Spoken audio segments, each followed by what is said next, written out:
Eu também, Eliane, completo 25 anos de casada no próximo mês de abril, né? Já são 25 anos de casada, 3 de namoro, 28 anos vivendo aquilo que o Senhor tem nos permitido como casal. Amém? Sem demora, vamos à leitura que diz lá em João, capítulo 2, a partir do verso 1. É um texto muito conhecido, mas eu creio em algo novo de Deus para nós nesta palavra. Eu peço aos irmãos que me ajudem, aos casais, lendo um versículo, eu estarei iniciando, e vocês leiam o seguinte, por favor. Faremos isso até o verso de número 11. Diz assim a palavra do Senhor: E no dia terceiro houve um casamento em Caná da Galileia, e a mãe de Jesus estava lá.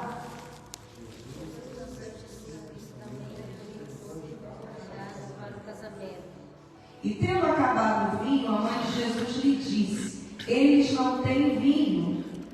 Respondeu Jesus: Que temos? Que tenho contigo. Ainda não minha hora ainda não chegou. Sua mãe disse aos serviçais: Fazei tudo o que ele vos disser. Ali perto havia 6 potes de pedra, do tipo usado pelos judeus para as purificações cerimoniais. Em cada pote cabiam entre 80 e 120 litros. Jesus lhes disse: Enchei de água as talhas, e eles as encheram até a borda. Eles o Dai fizeram, agora, carregaram levai ao uma mestre festa. Sala e a levaram. Quando o mestre Sala provou a água tornada em vinho, não sabendo de onde viera, mas os serviçais que haviam tirado a água o sabiam, o mestre Sala chamou o noivo. Disse-lhe: O homem põe primeiro o vinho bom, O melhor já vinho tem bebido bem, então o friou. Mas tu guardaste até agora o bom vinho. inferior a servir. Esse começo de milagres fez Jesus em Caná da Galileia e manifestou a sua glória, e seus discípulos creram nele. Quando nós olhamos para esse texto, não só numa perspectiva de milagre, mas numa perspectiva de família, vale lembrar que o Evangelho de João, ele tratava e apresentava tudo aquilo que Jesus fizera e falara de uma forma mais pessoal. Haja vista que este discípulo é aquele do qual a Bíblia diz que reclinava sua cabeça ao peito de Jesus. Logo, ele não só ouvia o seu discurso, as suas pregações, mas ele percebia as batidas do seu coração enquanto falava e ministrava sobre alguns assuntos. E dentro desse evangelho, nós vamos ver nesse capítulo que Jesus está na primeira semana da inauguração do seu ministério terreno. Jesus havia acabado de chamar os primeiros discípulos. Jesus já poderia então começar a sua primeira cruzada de milagres ou de pregações, mas Jesus não vai primeiro curar um cego, Jesus não vai primeiro levantar um paralítico, Jesus não vai primeiro até mesmo permitir que um oprimido seja liberto. Não, primeiro Jesus vai a um casamento, porque sempre foi prioridade de Deus a família. A Bíblia vai dizer que quando Deus percebe que a humanidade estava de todo corrompida, no livro de Gênesis capítulo 7, então ele consegue achar graça e depositar um projeto de recomeço através de uma família. A Bíblia diz que Deus fala ao coração de Noé e diz a ele que construa então uma arca e põe ali dentro não só a sua família, mas casais de cada espécie que havia na terra. O que eu aprendo com isso? Deus permite que muitas coisas se percam, mas tem coisas que Deus não abre mão, e dentre as principais estão a família. E Deus trouxe eu e você aqui como família esta noite para dizer para alguém que aqui está: eu até permito que você perca algumas coisas, mas eu farei todo o possível para que você entenda que de tudo que você perder, você só não pode perder a sua família. A Bíblia vai dizer que Deus sempre teve por prioridade a família, e nesse texto que acabamos de ler, nós vamos ver que uma família está se formando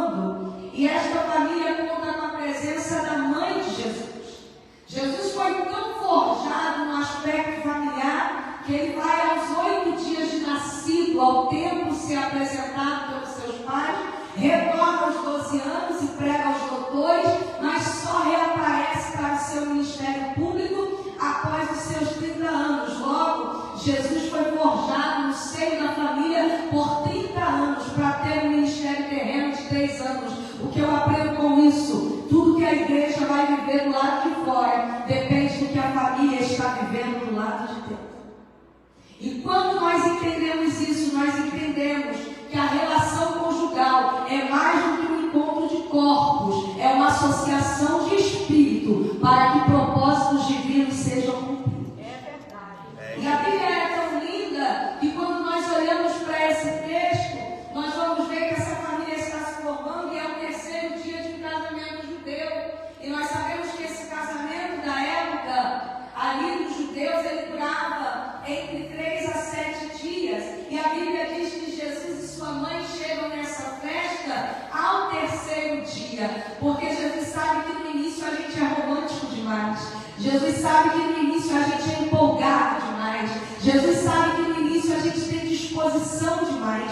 Mas no meio algumas coisas podem se perder. E é no meio, no terceiro dia daquela festa, que Jesus vai começar a se manifestar dentro daquela casa e naquela festa de casamento. Talvez você entrou aqui, eu percebo alguns casais mais novos vivendo o grande verão do seu casamento. Você está empolgado, você está disposto, mas talvez outros já chegaram aqui vivendo o meio, vivendo o outono. Outros já passaram pelo inverno e já estão conseguindo, após este inverno, recuperar o seu verão conjugal. Mas Deus te trouxe aqui para essa noite para lhe lembrar que não importa a estação do seu casamento, se Jesus estiver lá.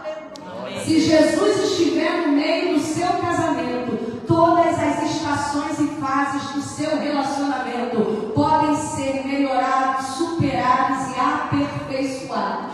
Eu aprendi quando fiz o curso Casados para Sempre que não existe casamento tão ruim que não possa mudar e nem casamento tão bom que não possa melhorar. Talvez você veja para esse jantar de casais hoje e disse: meu casamento está ótimo, mas qual é a boa notícia? Onde Jesus está, o bom sempre pode ficar melhor e o pior pode ficar ainda melhor que o melhor, porque ele é especialista em restauração. E a Bíblia diz que quando ele está ali naquela festa no meio, no terceiro dia, a sua mãe ali estava, coisa de mulher, e os varões vão dar um grito e dizer verdade. A sua mãe começa a ficar agitada, porque ela percebe que no meio daquela festa começa a acabar o vinho. E a mulher é sempre muito ansiosa, os irmãos têm que entender que a gente é emocional, a gente reage pelo que acontece, e o homem só reage depois que a mulher fala o que aconteceu, verdade ou mentira? A maioria deles, salvo as exceções, porque o homem é mais racional. Mas qual é a boa notícia? Jesus sabe frear a acelerada, mas sabe despertar o parado. E não precisa acabar a festa por causa disso. Jesus sabe frear a ansiedade de Maria e sabe despertar o mestre-sala sobre aquilo que está acabando. Então Jesus nos trouxe aqui nesse encontro de casais para dizer: não precisa acabar com a festa, porque ele não faz o que você quer na hora que você quer. O importante é que Jesus está lá para equalizar o relógio espiritual do seu casamento. Amém. Porque Jesus não atende no momento que Maria fala e ainda dá uma resposta um tanto quanto intrigante. Ele diz: mulher, o que tenho eu contigo? Ainda não é chegada a minha hora. Qual é a primeira lição? E as irmãs fiquem tranquilas que os varões serão encontrados. Mas qual é a primeira lição que nós mulheres precisamos entender neste primeiro momento? É que as coisas não têm que acontecer no nosso tempo. E o que eu tenho que fazer quando Deus não age no meu tempo? Quando o meu companheiro não muda no meu tempo? Quando os meus filhos não dão a resposta esperada no nosso tempo? O que eu tenho que fazer? Manter Jesus na festa. O que eu tenho que fazer? Manter a presença de Jesus na casa. Certa feita, Raquel fica muito oriçada, coisa de mulher, ansiosa, e se vira para Jacó e diz assim: me dá filho, senão eu morro. Irmã Raquel dá um verdadeiro chilique: ou você me dá filho, eu vou morrer. E quem não cabeu que atire a primeira pedra. Ou você troca esse sofá, ou a gente vai ter um problema. Ou você resolve essa parede, ou a gente vai ter um problema. Raquel dá um chilique e diz: ou tu me dá filho,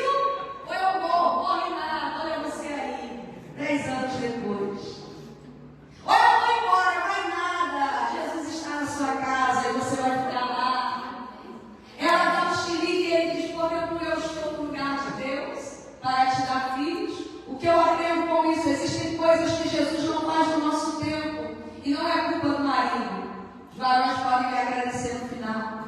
Existem coisas que Jesus não faz na nossa hora e nem sempre está no poder do marido fazer. Por quê? Jesus está usando a demora para testar a nossa submissão e trabalhar a nossa obediência. Então, quando Raquel vai assistir, ele diz: eu não estou no lugar de Deus para lhe dar filhos.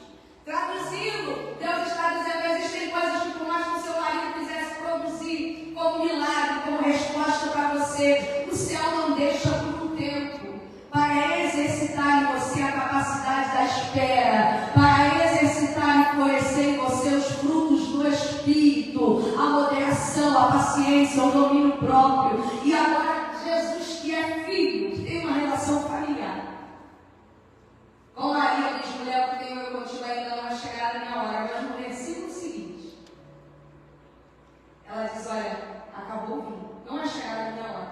Mas no versículo seguinte, ele vai começar a agir. Entre um versículo e outro, eu entendo que está o trabalhar de Deus na pessoalidade, antes de chegar ao trabalhar de Deus na vida do casal. Então a gente precisa entender que existem pessoas que vivem tempos diferentes para serem trabalhados por Deus. E Deus está dizendo: talvez a sua espiritualidade avançou um pouquinho mais do que seu esposo, mas ele não é um incrédulo por isso. Ele não é menos crente por isso. A diferença é que Deus tratou algumas coisas com você primeiro, mas isso só será verdade se você for capaz de esperar Deus tratar ele também. Porque toda espiritualidade que me faz capaz de julgar o outro e não entender o outro é religiosidade, não é espiritualidade. Uma mulher espiritual não é aquela que diz: eu sou mais crente que você. Uma mulher espiritual é aquela que diz: eu sou tão crente que eu espero Jesus tratar você. Aleluia. Então nós não precisamos viver num ringue sobre quem tem mais proximidade com Jesus, sobre quem é mais crente, sobre quem experimenta mais da sua presença. A gente precisa entender que se um mantiver a presença e a ação de Jesus na casa, inevitavelmente o outro será alcançado. E quando nós entendemos isso, os milagres começam a acontecer. Mas voltando ao texto em questão, a Bíblia vai dizer que ela informa que havia acabado o vinho, como você leu a história comigo. E de repente ela diz aos serviçais: fazei tudo o que ele vos disser.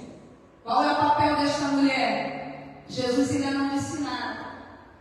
O noivo ainda não disse nada. A noiva ainda não disse nada. Mas ela já organiza a casa para a ação de Deus. E qual é o papel da mulher sábia que está aqui esta noite nesse encontro de casais? O seu papel não é agir no lugar de Jesus, mas preparar o ambiente para que ele haja.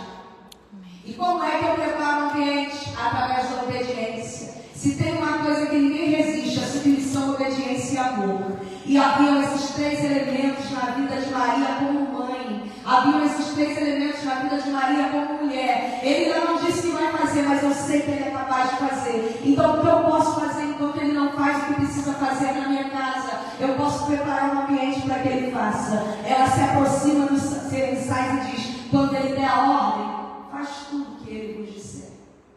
O papel da mulher é preparar um ambiente em que Deus possa ser temido e obedecido em sua casa.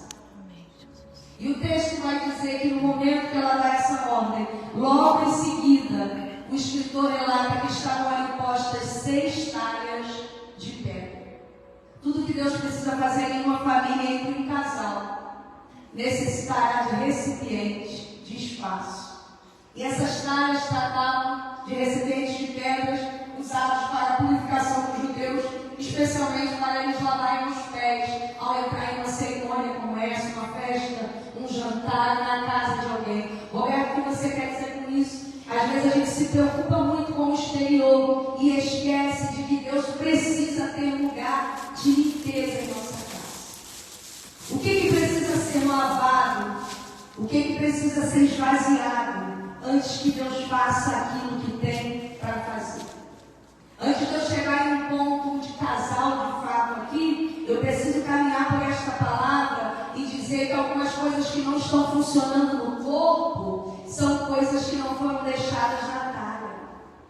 Algumas coisas que não estão funcionando no leito são resultados de coisas que não foram lavadas na talha.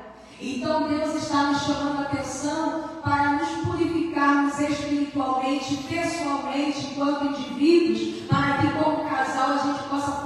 relacionar com alegria, a gente possa coabitar com prazer. E existem coisas que a gente traz da rua, a grosseria de um dia de trabalho difícil, o cansaço de um dia pesado, que a gente não passa pelas talhas de pedra para lavar os pés antes de entrar em casa, e isso vai se acumulando no relacionamento. Aí Deus está dizendo para mim e para você, o lugar do milagre é também o lugar da purificação. O lugar do milagre é também o lugar do esvaziamento. Eu sei que os dias lá fora são difíceis, mas aqui dentro a gente tem que produzir vinho de alegria, de satisfação. Aqui dentro a gente tem que ter um momento de festa. Aqui dentro a gente tem que ter um momento de recuperar o ânimo, o vigor e a força. Então Deus está dizendo não só para a mulher agora, mas também para o homem. Homens aqui nessa nação trabalham pesado demais. E eu respeito, porque tem uma em casa que trabalha tanto quanto. Mas deixa eu te dizer uma coisa. Lave os seus pés antes de entrar em casa.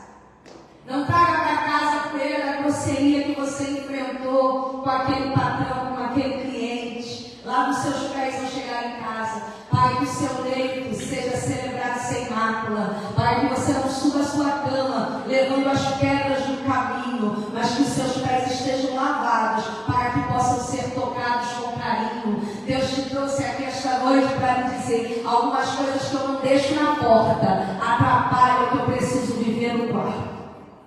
E aquelas talhas ficavam na porta para eles lavarem os seus pés e entrarem para casa purificados. Será que só os homens precisam lavar os pés da labuta diária, do estresse diário? Não, nós mulheres precisamos lavar os pés de tudo que ouvimos lá fora. Quando alguém diz assim, você ganha mais que ele, o seu schedule rende mais que o trabalho dele. É você que manda, é você que decide. Não, lave os pés desse feminismo, porque na tua casa a água que rege é a palavra. E a palavra não diz que a mulher só é submissa se ganhar menos. A mulher é submissa enquanto é mulher e esposa. Então a gente precisa lavar os pés do que tem jogado em nós lá fora e entrar para casa para ser a mulher que Deus nos chamou para ser.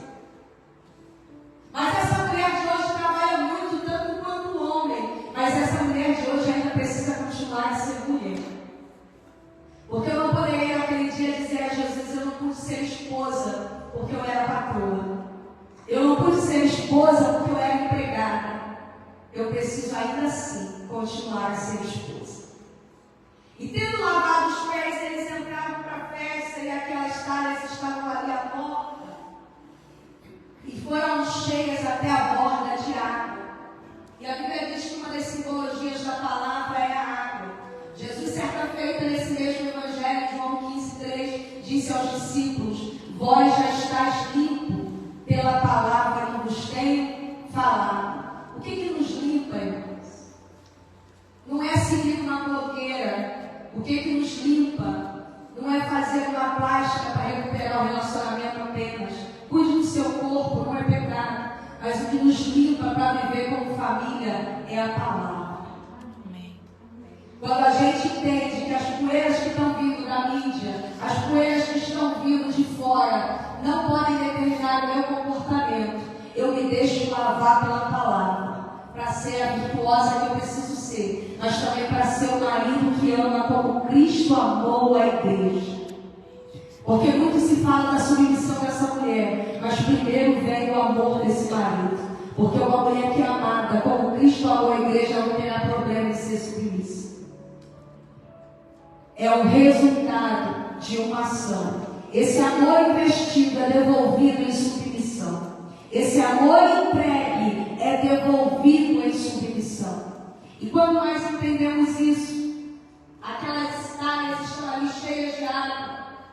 E de repente, volte seus olhos ao texto, diz a Bíblia Sagrada, que Jesus lhe disse, enchei de água as talhas. Em uma casa que tem muita água, que tem muita palavra, haverão menos problemas. Em uma casa em que o culto doméstico não é uma lenda, mas é uma realidade, haverão menos conflitos. Em uma casa que a água não tem mais lugar, certamente muitas pedras e muita poeira será acumulada nesse relacionamento. Qual é a primeira ordem de Jesus antes antes de fazer um milagre por esse casal, encham de água essas talhas. Coloque bastante água nessa talha. E aonde tem muita palavra, nós teremos menos problemas. Quando eu entender que eu não sou obrigada a agir como a mãe, como a filha, como a sogra, ou como a amiga age, mas que eu tenho uma regra de fé e prática que me diz qual a mulher que eu devo ser, qual o homem que eu devo ser. E tendo ele dito isso, diz o texto sagrado, enchei de água as talhas, eles encheram até a borda. Faça tudo o que for preciso para que o milagre e a alegria seja uma realidade na sua casa. Às vezes a gente se enche de tanta coisa, às vezes a gente se enche até de recursos, às vezes a gente trabalha tanto, ajunta alguns bens, mas Deus está dizendo o que você está ajuntando de fato para ser um legado para a sua família. O que tem sido recolhido como matéria-prima de milagre conjugal e espiritual para a sua casa? Não, mas eu sou uma ótima esposa, eu dou tudo o que ela precisa. Eu sou uma ótima esposa, minha casa é muito limpa. Mas não é só sobre isso. Não é só sobre o que a gente faz, é sobre quem a gente é. Porque nós não seremos alcançados apenas por aquilo que fazemos, mas por aquilo que somos. E aquilo que somos só pode ser mudado pela palavra. E eles obedeceram, encheram de talhas de água aquelas talhas. E ele disse, agora tirai e levai ao mestre Sal. Isso aqui fala de ser ministrado. A gente precisa, como casal, ter um conselheiro. A gente precisa, como casal, ter acesso ao nosso pastor e dizer, olha, as nossas talhas estão desse jeito. Tem muita água, tem pouca água, a água está suja, a água está limpa. Algumas palavras que têm sido ditas têm contaminado essa água. Mas a gente vai vivendo e vai deixando a talha do jeito que acha que tem que deixar. Mas ele disse, mostre ao mestre Sala, porque aonde há orientação, diz a Bíblia, com a multidão de conselhos se faz a guerra. E na multidão dos conselheiros está a vitória. Aonde há oportunidade de ministração, há sempre oportunidade de transformação. E Deus preparou essa noite aqui para dizer, eu vim olhar a talha de vocês. Amém. Eu vim ver montar a água de vocês. Quando Eliseu recebe o ministério de Elias, chegam os homens correndo dizendo, olha, a cidade que a gente habita, em Jericó, é uma cidade muito boa. A gente tem uma família boa, a gente tem uma casa boa, mas as águas da cidade estão doentes.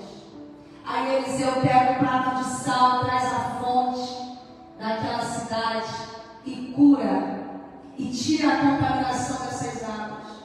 Certa feita Jesus falando, ele disse, vós sois o sal da terra.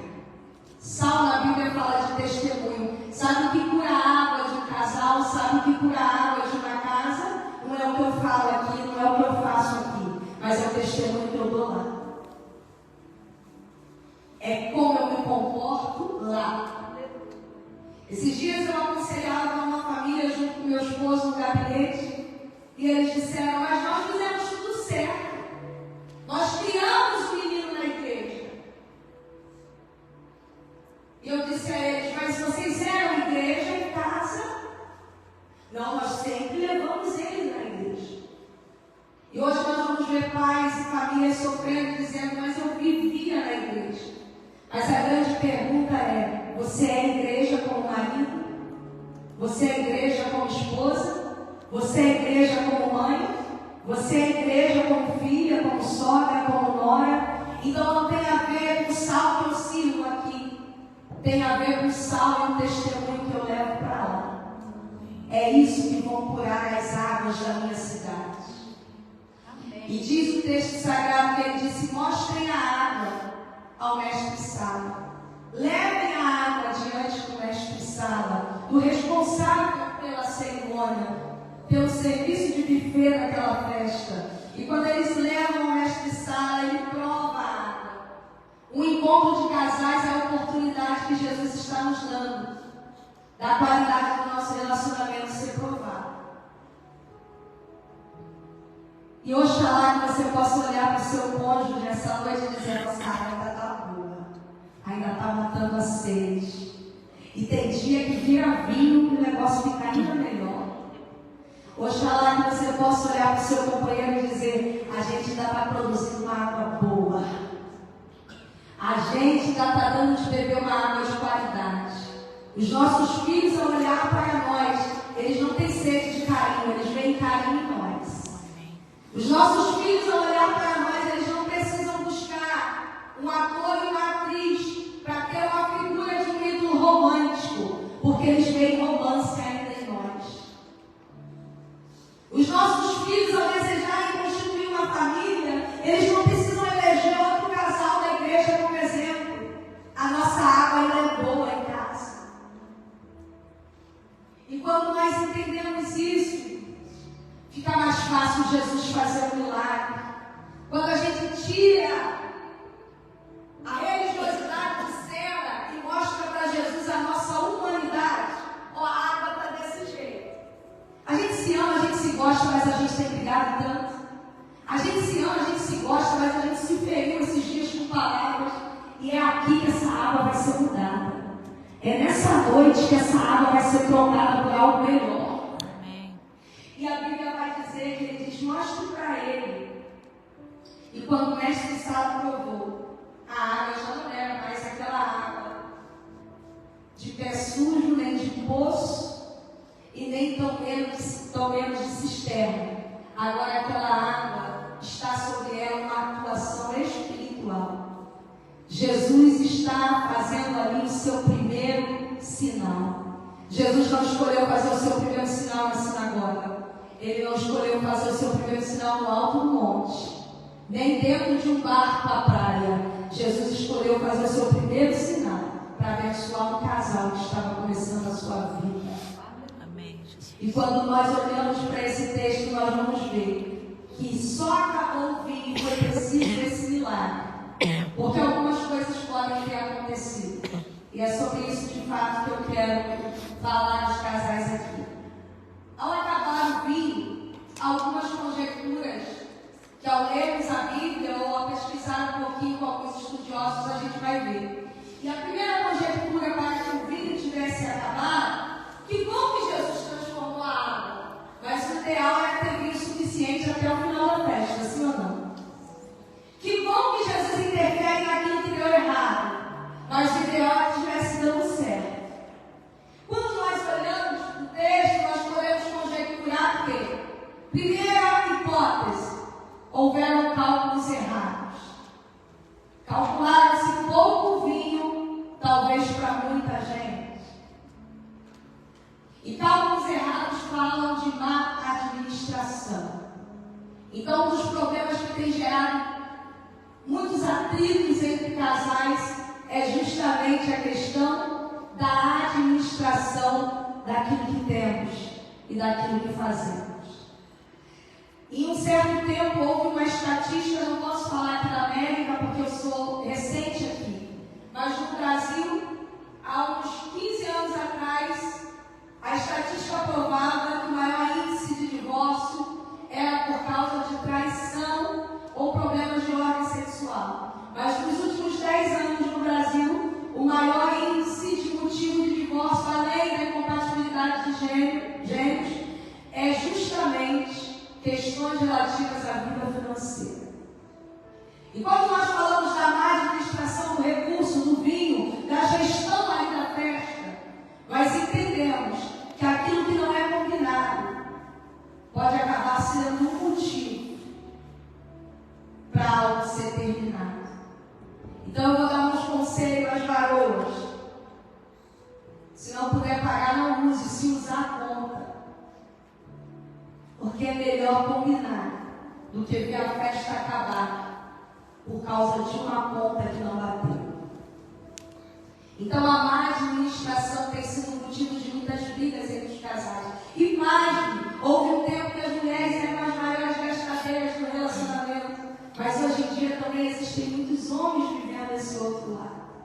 Então Deus está dizendo: melhor do que comprar um carro mais novo para o seu amigo é manter o vinho na sua casa. Melhor do que comprar a mesma bolsa que a sua amiga é manter o vinho, a alegria, a paz na sua casa. Entenda, não deixa a má administração de recurso roubar a alegria de algo que não tem preço, que é o seu relacionamento. Então a primeira hipótese para que o vinho tivesse acabado foram os cálculos errados. Qual é a segunda hipótese? Infiltrações. Eu sou carioca, ninguém percebeu porque eu não tenho sotaque, né? Mas entre cariocas a gente diria assim, entrou penetra na festa. Entrou alguém que não estava na lista de convidados. É por isso que o vinho acabou. É por isso que o vinho não deu. É por isso que foi insuficiente. Porque alguém que não foi convidado se infiltrou. O segundo motivo que tem roubado a alegria dos casais e dos lares: os infiltrados. Não porque você falou, mas eu vou perguntar à mamãe. E deixará o homem e a mulher, o seu pai e a sua mãe, e serão os dois uma só carne. Mas é minha mãe, mas é infiltrada depois que você casou. A decisão é com ele, não é mais com ela. Eu vou perguntar à minha sogra. A minha sogra é uma bênção, mas a decisão final não é dela. Ei, Deus te trouxe aqui para te dizer: vamos vigiar os infiltrados. Porque os infiltrados têm roubado o vinho da casa. Os infiltrados têm tirado a cabeça do lugar de cabeça, têm tirado a coluna do lugar de coluna, e os meninos não sabem quem obedece: se papai, mamãe, vovô, vovó, titia ou titia, ou se a babá. Aí Deus está dizendo: ei, você pode ter uma gama de ajudadores, mas as decisões são do casal. E os infiltrados, eles vão entrando sorrateiramente. Será que os infiltrados estão só na linha parental, irmãos? Isso aqui não é uma pregação como de costume nos nossos cultos. Você pode falar, viu? Será que os infiltrados estão só na linha parental? Tem gente que não tem teu sangue, está decidindo o que você tem que fazer na sua casa. Ei, tem amiga que nem relacionamento tem e está dizendo para você como tratar o seu marido. Tem amigo que vive uma vida de prostituição e está influenciando você sobre como tratar a sua esposa. Tem amigo que está no terceiro casamento e está dizendo para você como agir com a sua primeira esposa e única, em nome de Jesus. Deus está dizendo: ei, tire os infiltrados antes que acabe o teu vinho. Tem gente que não tem mais vinho, e se você deixar, acaba com o seu. Aí Deus está dizendo: cuidado com os infiltrados. Porque a segunda hipótese desse vinho ter acabado eram justamente pessoas que não estavam na lista, que não deviam fazer parte daquela reunião. E qual é a terceira hipótese, pastor Alberto? A mais difícil de enfrentar: o possível descontrole dos de dentro da casa. Só quem já foi pobre no Brasil, os irmãos aqui estão tudo com cara de milionário, mas só quem já foi pobre no Brasil vai lembrar o que a minha mãe dizia: bebe um copo só de suco, porque tem visita, sim ou não? Vai lembrar do que é o papai dizer: eu comprei uma Coca-Cola, todo mundo bebe um copo, e era só domingo.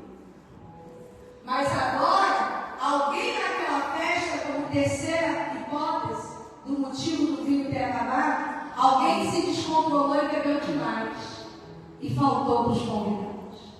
Alguém se descontrolou e não pensou nos outros e faltou para quem estava na casa.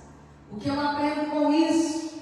Que a terceira hipótese da alegria do vinho sair de dentro de uma casa, no meio de um casal, é justamente os descontroles daqueles que estão dentro. E esse descontrole ele pode se dar de muitas formas. Descontrole das palavras. A Bíblia diz que a palavra dura suscita ira, mas a palavra branda desvia o furor.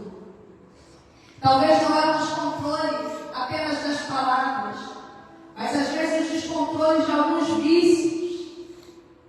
Existem pessoas que passam na madrugada na internet, mas não conseguem dedicar uma hora de aliado ao seu cônjuge.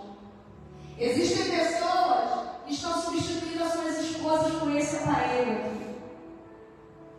Existem também esposas que estão substituindo a conversa e a atenção ao seu marido por horas aqui nesse aparelho, dando atenção a quem nem é parte da sua família. E Deus está falando conosco esta noite: cuidado com o descontrole, tudo aquilo que tira o que é para gozar a felicidade da minha família, o que é para dedicar a plenitude do melhor para a minha família. Foge à normalidade, é descontrole. Deus está dizendo: se tira o teu tempo com aqueles a quem você devia dedicar tempo. Se tira a tua paciência. Não, mas eu só tenho um vício só, pastor. Videogame. Vou contar para as esposas aqui no mistério, viu? Esse dia eu estava aconselhando um casal jovem que casou há 5 meses. E ela disse para mim assim: pastora, eu não aguento, ele fica no videogame direto. 20 aninhos. Eu não aguento, pastor, ele não larga o videogame, eu chego em casa e largo o videogame. O que eu faço? Eu falo, ele não gosta. Descontrole. Há tempo para todas as coisas. É pecado jogar videogame? Os irmãos que gostam aí do FIFA e a gente mais antigo, né? Minecraft, Mario, né? Não é pecado. O problema é o descontrole, é a inversão das prioridades.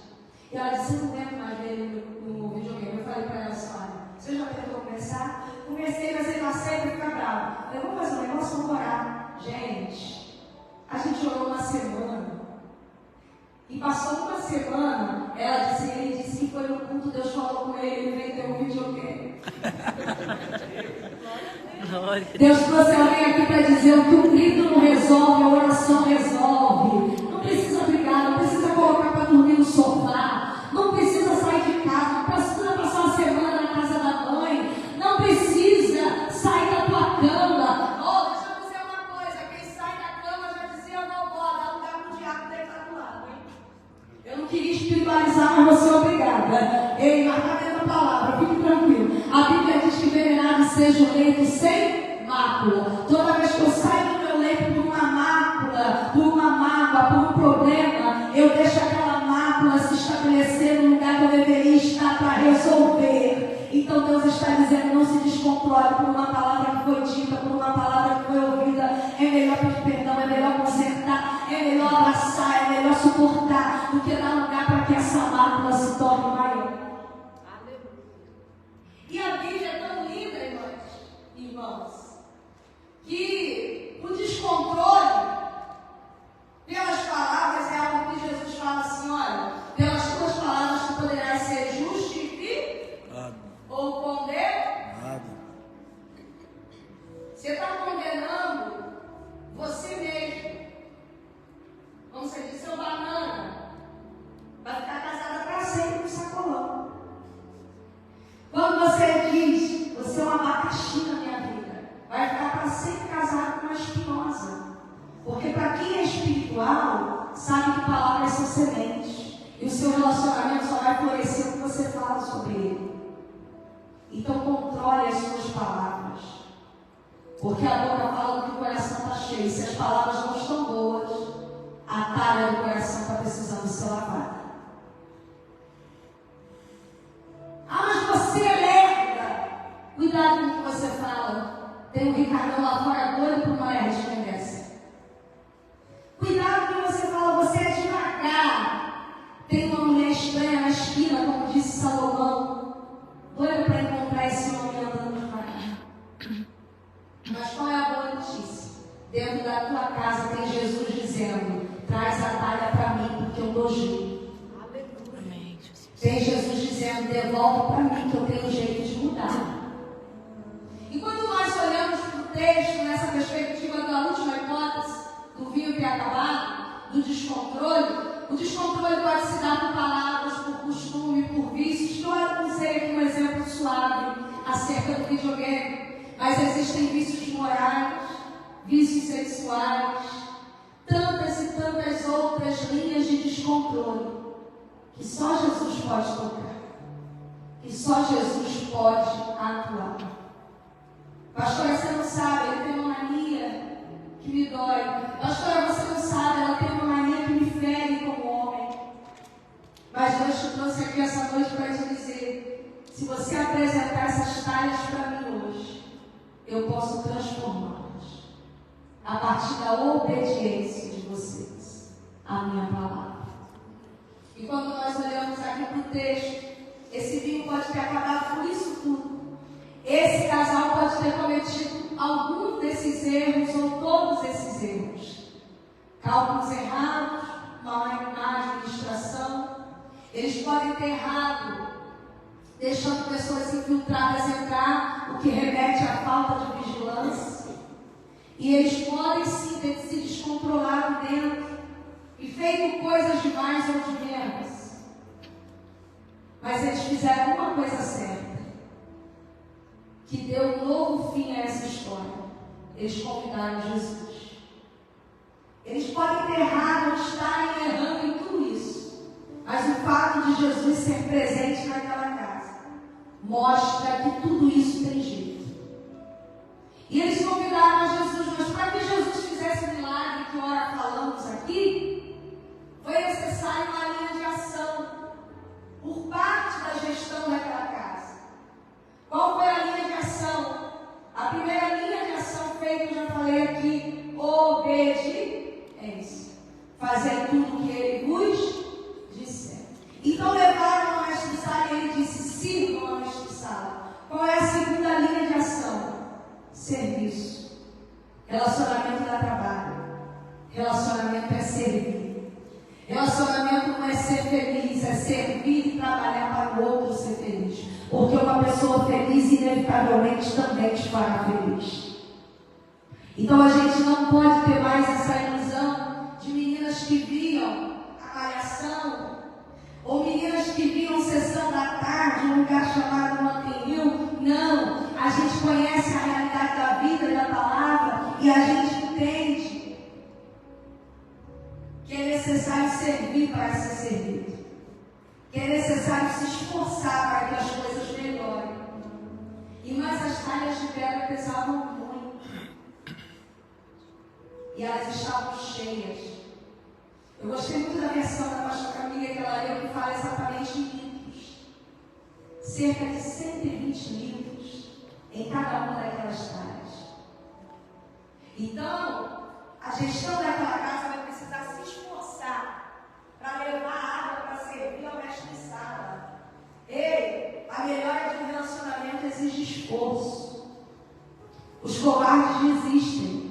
Os corajosos trabalham para viver o melhor. Quando você troca de cônjuge, você troca de defeito. Mas quando você se esforça para melhorar o relacionamento com esse cônjuge, você está tendo a chance não só de não descobrir um novo defeito, mas de melhorar aquelas qualidades que você se apaixonou por ela e por ele. Então o melhor do melhor está em não correr do pior. Eu vou repetir. O melhor do melhor está em não correr do pior.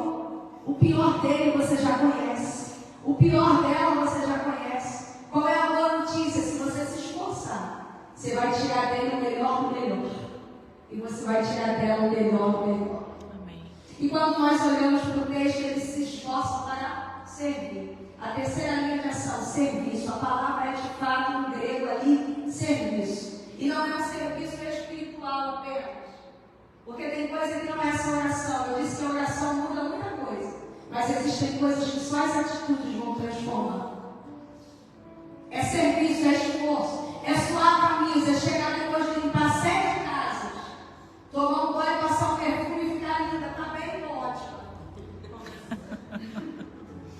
O que é serviço? É esforço. É quebrar pedra, é trabalhar no brinco, é subir, é fazer rufo, é pintar, é preparar gaiola, sei lá o que você trabalha. Meu marido é nessa área de construção, carpintaria, é cortar, é machucar a mão, mas chegar em casa e a esposa dizer, quero conversar. Pode falar, minha filha. É serviço, é esforço, é se esforçar para trabalhar por ela, como você trabalha para conquistar os seus objetivos lá fora. Ainda mais o seu empenho tem que ser do lado de Deus. E deixa eu dizer uma coisa, casamento dá trabalho, mas também dá prazer.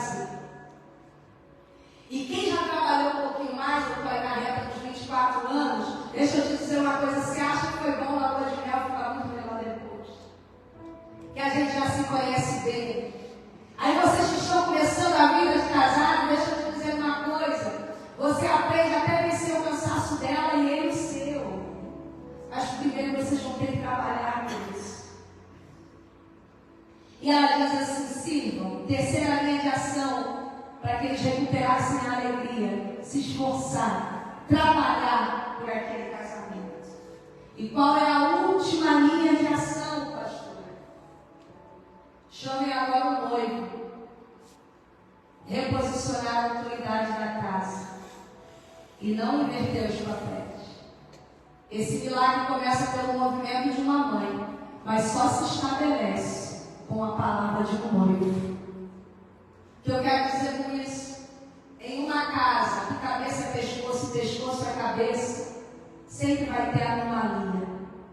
Mas numa casa que cabeça é cabeça, pescoço nunca vai ficar sem direção. Pastor, o que você quer dizer com isso? Eles trazem o noivo, porque aquilo tudo está acontecendo sem o noivo tomar partido. No início da nossa vida 2, a gente precisa mesmo de conselhos, de orientações, como eu falei aqui. Mas chega um momento que marido tem que ser marido, mulher tem que ser mulher, pai tem que ser pai, mãe tem que ser mãe. E Deus te trouxe aqui para dizer: posicione os papéis da forma certa e a festa não acaba mais. Quando a gente entende quem é a última palavra, a gente se estressa menos. Eu aprendi que a mulher sabe, ela não manda, ela sugere. Pegou a visão, irmãos? Amém. Para quem diz a gente que é mais agitado assim, ela é mandona. Não, eu tenho boas sugestões, amor, só isso. Mas a decisão final é sua. Eles chamaram o noivo e deram diante dele, provaram antes e falaram: vem cá, noivo, a gente quer uma palavra sua. Todo dono de festa coloca primeiro o vinho bom.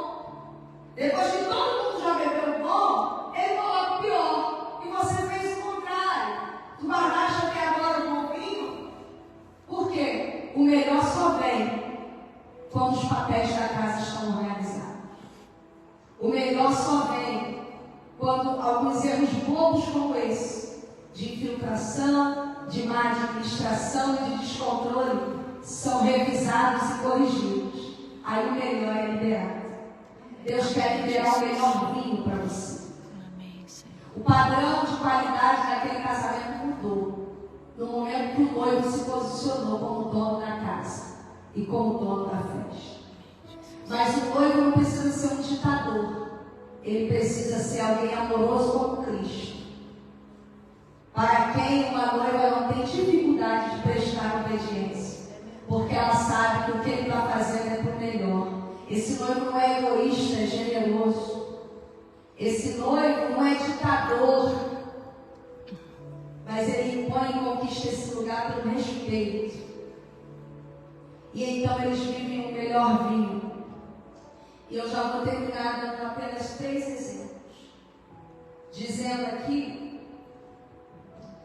que assim como Jesus começou a ser o sinal nesta casa, por muitas vezes ele visitou outras casas, com necessidades diferentes.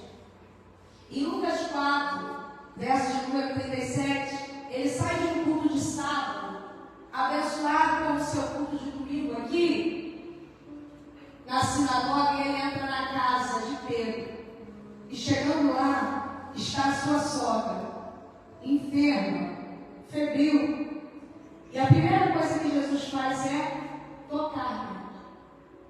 Ninguém tocaria, porque segundo a biologia da época, aquela febre podia ser de malária ou de outras enfermidades contagiosas. Haja vista que Pedro morava em Cafarnaum, uma área pantanosa com muitos mosquitos de malária.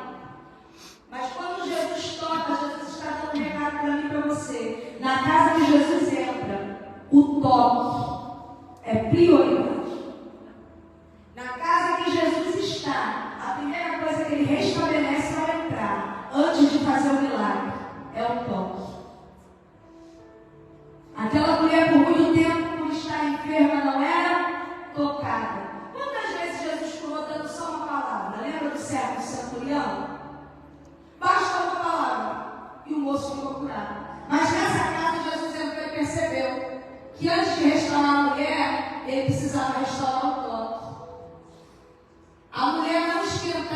você quer ter depende da forma que ela é tocada.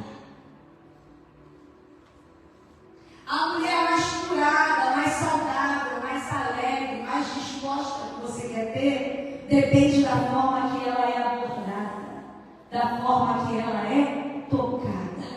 Jesus tocou naquela mulher, tocou-lhe aonde? Nas mãos. Uma mulher não deve ser tocada primeiro nas suas áreas íntimas, porque ela não é uma máquina de sexo, mas ela é alguém que, tocada com carinho, se abre para ter comunhão com seu esposo e dar a ele aquilo que lhe é por direito. Então, onde ele toca primeiro? Nas suas mãos. Ei, você quer ter um corpo sarado, entregue, liberado para você como esposo? Toque nas mãos. O toque nas mãos fala de carinho, fala de afeto. O toque nas mãos fala de cuidado. O toque nas mãos fala, conta comigo. O toque nas mãos é: hoje pode só me abraçar, que eu sei que você trabalhou demais, mas amanhã é o nosso dia. O toque nas mãos fala de parceria. Quem quer um corpo sarado na cama precisa ter toque nas mãos na sala. Jesus entra numa casa para restaurar primeiro o toque. Mas a Bíblia diz que ele entra em outra casa, na casa de Simão, o fariseu. E Simão diz: essa mulher que está aí é uma pecadora. Jesus diz: não se preocupe com ela, ela está aqui me adorando, está tudo certo. No meio da oração eu perdoo, eu tiro a culpa. Mas se preocupe contigo, Simão. Sabe por quê? Eu entrei aqui, tu não me deu ósculo santo, na tua casa não tem carinho, não tem toque. Tu não me ungiu a cabeça com óleo, tu não me honrou como convidado de honra, e tu nem lavou os meus pés. O que isso quer dizer? Tu não me deu na sua casa o senhorio. Ou seja, uma casa que não tem água para lavar pé, está entrando qualquer coisa. Se vê qualquer programa, se assiste qualquer filme, se toca qualquer música. E uma casa que não tem água para lavar os pés, e uma casa que não tem unção para honrar a presença de Jesus, nessa casa muito dificilmente Jesus vai poder liberar o seu melhor. Então ele libera o melhor para a mulher pecadora, porque Jesus prefere uma pecadora arrependida do que um hipócrita. Então, quando nós olhamos para o texto, nós vemos que Jesus sente falta dos ritos de consagração naquela casa. E eu pergunto a você: tem havido consagração na sua casa? Será que Jesus pode sentar na sua sala e assistir o que é assistido na sua televisão? Existem coisas que vão entrando no nosso relacionamento que vêm de fora desse jeito. Jesus pode acionar a tua lista de favoritos do computador. Jesus pode acionar a sua lista de contatos. Jesus pode ler a sua caixa de mensagens. Jesus tem liberdade em sua casa. Se ele tiver essa liberdade, pode ter certeza que o melhor ele vai manifestar. Amém, Jesus. E por último, Jesus entra na casa de Marta, Maria e Lázaro para equalizar alguns comportamentos. Na casa de Marta, Maria e Lázaro tinha um moço: está enfermo Lázaro, a quem tu amas. Vem aqui, Senhor. Qual é a primeira lição? Os amigos de Jesus também adoecem. Existem casamentos que estão sofrendo porque alguém não se cuida. E Deus te trouxe aqui nesse encontro de casais para te dizer: se é amigo de Jesus, você é amiga de Jesus, você precisa cuidar da sua saúde. Se cuide para estar bem para o seu cônjuge. Vá ao seu médico regularmente.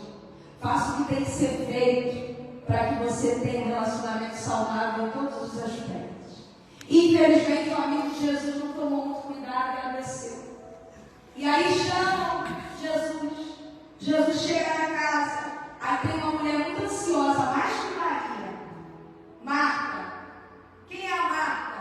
É a irmã Neura da limpeza. Ela não quer o abraço do varão, ela quer quentinho e sapato nojento. Quem é a Marta? É aquela que não recebe o beijo sem antes ele tomar um banho. Quem é a Marta? É aquela que se preocupa mais com coisas do que com relacionamento. Aí Deus está dizendo: você pode ser higiênica, você só não pode ser perturbada, perturbar a casa inteira. E agora, Jesus está na casa, e a Marta está ansiosa, fadigada com muitas coisas, está limpando, está organizando. E Jesus olha para ela e diz: Marta, Marta, tu está preocupada com muitas coisas, mas uma só é necessária. Maria escolheu a boa parte. Valoriza mais a melhor parte. E a melhor parte é o relacionamento espiritual, familiar e conjugal dentro da sua casa. Uma cesta sem limpar o banheiro não vai te matar. É melhor uma noite romântica com uma mulher inteira do que uma mulher de costa quebrada, porque limpou a casa toda, porque precisava limpar. Se sábado você vai para casa. Consiga adiar coisas, mas não adie relacionamento. Não adie contato, não adie presença. Não adia abraço, não adia beijo, não adia proximidade. Aí ela diz, mas você está pensando em muita coisa, mas Maria escolheu trocar. Maria, essa daí não me ajuda. O senhor vai se incomodar que ela está sentada aos seus pés? Ei, sabe a casa que funciona? Não é a casa que tem só a Marta agitada. Mas também não é a casa que tem só a Maria que só quer sentar e ouvir. E não quer fazer nada. A casa que funciona é a casa que tem a Maria que sabe ouvir, a Marta que sabe a hora de fazer, mas também sabe a hora de parar. E o Lázaro que se cuida, para que essa família tenha saúde. Então, quando Jesus entra ali, ele equaliza os comportamentos e diz, Marta, se acalma, Maria escolheu a boa parte, mas agora levanta, Maria, porque eu vou dar uma palavra a esta família. Deus te trouxe aqui para te dar uma palavra. Eu não sou uma pastora que prega encontro de casais como Paulo Duarte. Cada um fique na vocação que foi chamado.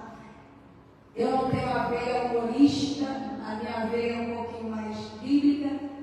Mas Deus te trouxe aqui esta noite, não dizendo que ele é muito querido, eu gosto muito dele na minha cidade. Mas cada um Deus usa de uma forma. Mas eu preciso terminar e convidar esses casais lindos que estão aqui para estar em pé por um segundo. E eu quero fazer uma oração com você, que reconhece que está bom, mas que pode ficar melhor essa festa. Você que reconhece que pode ficar melhor. Você que reconhece que pode lavar os lábios de algumas palavras, que pode lavar os olhos de algumas coisas, que pode lavar a mente de outras, que pode dar mais a mão, que pode melhorar a qualidade do toque, que pode melhorar o investimento do tempo no seu relacionamento, em alguma área que certamente Deus falou com você, porque a palavra do Senhor ela nunca volta vazia, antes prospera naquilo para que foi enviado. E seja qual for a área que Deus falou com você, eu quero te convidar adiante do altar com o seu cônjuge, trazer aqui a sua talha. Tem um vinho melhor para você. Roberto, mas já é tão bom. Escuta, pode ficar ainda melhor.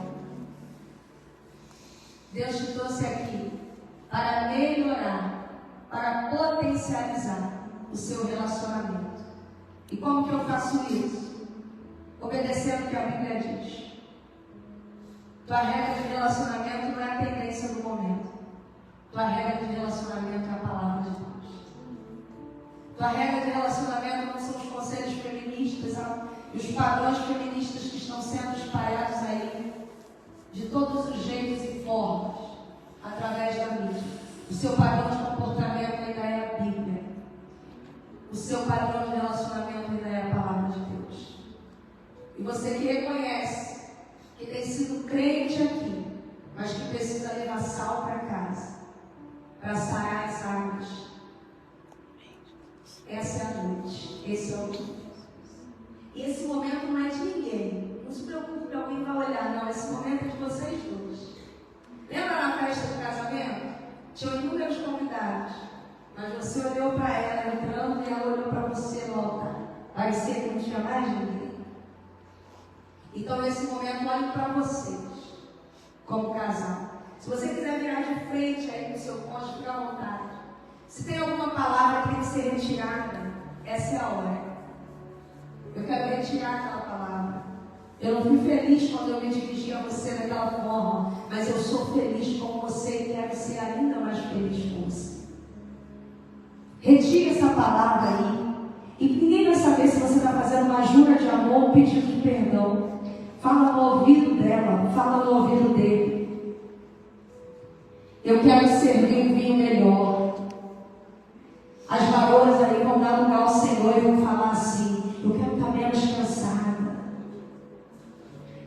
para casa cantando o hino do apacentar hoje. O chão vai tremer, o céu vai se abrir, os anjos de Deus vão descer e subir. Dentro do casamento é sagrado, irmão, não fica preocupado não. O anjo que disser que você tem, ele não vai embora nessa hora, não, é permitido. Fica tranquilo, fica tranquila. Aí se esse varão tiver com muita autoridade como noivo, dono da casa, ele vai dizer, então vai ter que descer um exército hoje para cercar a casa. Se dirige à sua companheira, ministre com ela, ministre sobre vocês. Você como sacerdote da sua casa, como noivo, coloque a mão sobre ela e diz, eu sei que vai sair daí um vinho cada dia melhor. Toca nela. Toca nele. Não pode ver casal sem se tocar, sem se olhar no ponto de casar, não. Em nome de Jesus. Senão eu vou aí, hein? Agora a pregação já acabou, já entrou a pegada palestrante. Vamos lá. Olha no olho da sua esposa, irmãos. Um olhar quebra muita barreira, viu? Um olhar quebra muita barreira. Muralhas caem através de um olhar. Olha, quem pode entender esse mistério? Muralhas caem por terra por um olhar. Olha nos olhos dela, olha nos olhos dele. E existem pessoas que não conseguem falar, mas existem mulheres ou homens que são tão espirituais que conseguem entender o que o outro gostaria de dizer e não consegue. Então tem homens aqui, tem mulheres aqui que não conseguem expressar, mas você que é um com ela e uma com ele vai dizer, eu te perdoo, mesmo que você não consiga falar. Eu declaro para você esse melhor vinho sendo produzido dentro de mim, mesmo que você não consiga pedir. Diga para ele, já está fermentando aqui. Tomara que o jantar acabe rápido. Deus só põe vinho novo em odre novo. É por isso que a palavra está tratando a gente primeiro, para depois o bom vinho, transbordar. Então Deus está costurando os odres arrebentados. Deus está tirando os remendos velhos e colocando um couro novo, viu? Essa varoa tem muita lenha para queimar, e você também tem, viu? O espiritual, a gente ainda é espiritual, irmãos, mas a palavra já foi entregue. Agora é o toque que tem que ser refeito, viu? Ela chegou aqui inflamada, porque não chegou tarde do trabalho, ela chegou atrasada, ela veio bicuda. Então a hora de arrumar um negócio é agora. Você não vai levar esse problema para o teu domingo. Tu vai ter um domingo de vinho bom. Tu vai ter um domingo de alegria. Viu? É por isso que você veio nesse jantar. Roberto, nosso problema é um pouco mais sério que isso. Mas para Jesus esse problema também tem jeito. Roberto, eu perdoei, mas eu não consigo ser a mesma. Roberto, eu suportei, mas eu não consigo mais ser o mesmo. Jesus está dizendo, você não vai ser a mesma, ele não vai ser o mesmo, vocês serão novos. Amém. Como um vinho novo. Vamos orar agora. Deus, eu quero te entregar cada casal que está aqui nessa noite. E eu quero declarar sobre a tua palavra. Que toda situação embaraçosa que veio para roubar a alegria, que todo inesperado que aconteceu, que toda interferência de alguém que não fazia parte da casa e mudou o clima e o comportamento da casa, comece a ser, Senhor amado, modificado agora. Pelo poder que há no teu nome, pelo poder que há na tua palavra, pela tua poderosa presença.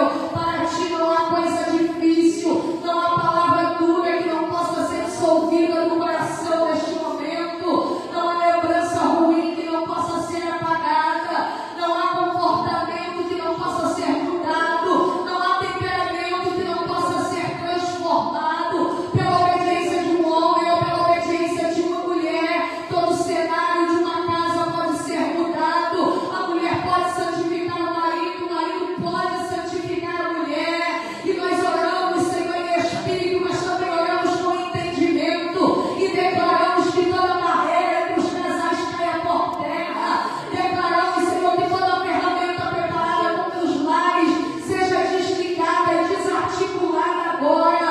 Senhor, nós declaramos que Senhor, o cetro da impiedade não prevalecerá sobre a sorte do justo. Eles serão benditos ao entrar e benditos ao sair. Essa família será e é bendita em ti. Será bendita a sua semente e a sua sementeira. Em nome de Jesus, a descendência deste casal é bendita. Aquelas que já nasceram e aquelas que ainda hão de nascer serão benditas no Senhor. Terão um pai e uma mãe que transbordarão vinho novo, que transbordarão alegria, que transbordarão amor, que transbordarão da paz. Todo espírito de confusão saia de dentro dos lares, todo desentendimento de palavras, todo espírito surrupiador, que um fala uma coisa, o outro entende outra, que um fala e o outro não ouve, o que ouve esquece. Bata em retirada nesta noite. Nós declaramos um alinhamento de diálogo, um alinhamento, Senhor, de entendimento. Senhor, nós declaramos compreensão, afeto, amor, carinho, cuidado, prioridades reorganizadas. Nós declaramos, Senhor, que tudo aquilo que veio para atrapalhar a boa convivência deste casal perde força ao resplendor da tua presença. Jesus, eu sei que tu está nessa casa e pela tua presença vai limpando, vai arrumando, vai melhorando, vai fortalecendo, vai edificando, vai derribando o que precisa ser derribado, aplainando o que está áspero, endireitando o que está torto, elevando o que está batido, abatendo o que está elevado e consolando corações, abençoando casais aqui nesta noite, na autoridade do nome de Jesus. Eu declaro que não haverá entre eles a mulher estranha, não haverá entre eles, Senhor amado, o espírito galanteador, não haverá entre eles, Senhor, a pornografia, não haverá entre eles, Senhor, o vício, não haverá entre eles, Senhor, a impureza, a imoralidade, mas eles habitarão num leito sem mácula, e ali gozarão da alegria com a mulher da sua mocidade, e ele beberá das águas da sua cisterna e de nenhuma outra, e ela se alegrará com o homem da sua mocidade. Em nome de Jesus nós declaramos que haverá alegria no meio conjugal, que haverá alegria nos lares, que haverá alegria na mesa, que haverá alegria sentada em casa, falando da tua lei, haverá alegria, haverá espiritualidade genuína que começa no quarto, que transforma para a cozinha, que chega até a sala e que será reproduzida em sua descendência, e seus filhos serão alegres, pais de filhos habitarão em família, porque tu és o que faz o solitário habitar em família, mas tu não faz a família habitar solitária. Senhor, em nome de Jesus, todo espírito de frieza caia por terra nessa noite, em nome de Jesus.